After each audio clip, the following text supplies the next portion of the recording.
అల్లు అర్జున్ తెలుగు నేర్చుకుంటున్నాడు. అదేంటంటారా? అల్లు అర్జున్ పూజా హెగ్డే జంటగా వస్తున్న డీజే దువ్వాడ జగన్నాథం మూవీలో బ్రాహ్మణుడిగా ప్రేక్షకుల ముందుకు రాబోతున్నాడు అల్లు అర్జున్. ఇందుకోసం ఒక ఇద్దరు బ్రాహ్మణుల దగ్గర ట్రైనింగ్ తీసుకుంటున్నాడట.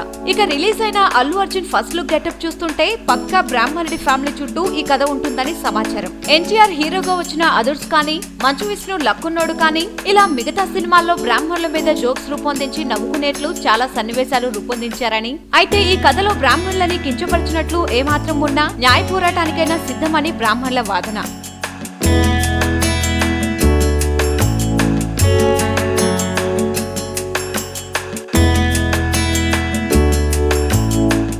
ఎవరి కమ్యూనిటీ వారికి ముఖ్యం కాబట్టి ముందుగానే చెప్పడం భావ్యమని, మా మనోవేదన అర్థం చేసుకుంటారని Allu Arjun DJ movie team కి తెలిపారు. ఇకపోతే ఈ మూవీలో బ్రాహ్మణుడిగా వస్తున్న అల్లు అర్జున్ రుద్రమదేవిలో గోనకన్నారెడ్డి పాత్రలో తెలంగాణ యాస ఎలా అయితే నేర్చుకుని మెప్పించాడో, ఈ మూవీలో బ్రాహ్మణుల స్లాంగ్ కూడా నేర్చుకుని అలరిస్తాడని సమాచారం.